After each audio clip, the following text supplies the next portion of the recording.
Inilagay na sa state of calamity ang probinsya ng Masbate matapos ang matinding paghagupit ng bagyong Opong sa lalawigan.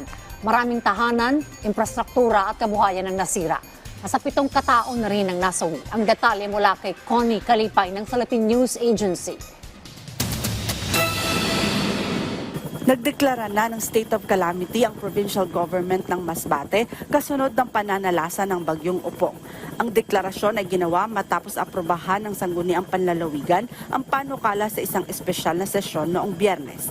Sa isang panayam, sinabi ni Governor Richard Go na 6,302 na pamilya o 57,113 na individual ang naapektuhan ng bagyo. Sinabi ni Ko na ang mga numero ay inaasahang tataas pa habang patuloy na pumapasok ang mga ulat mula sa iba't ibang munisipyo sa lalawigan. Ang pinakakailangan po ng Masbate is pagkain. Bilang island province, mahirap po yung pagkain dito sa amin.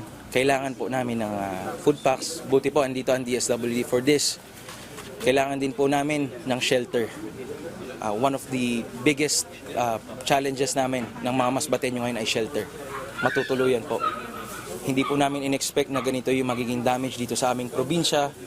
Kaya po, marami po talaga ang wala ng bahay. So kailangan po namin ng shelter. And next po is medical care.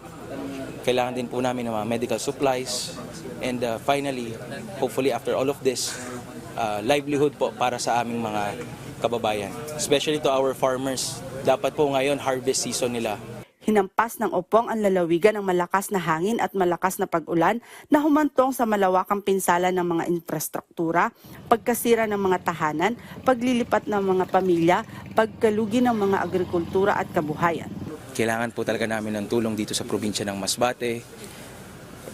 Sa ngayon, nagro-road clearing po kami sa National Highway with the help of all the agencies ng national government and everyone here in the province. Nagtutulungan po kami para road clear, para madala po yung mga ayuda, yung mga food packs, yung mga serbisyo po ng gobyerno sa kanila.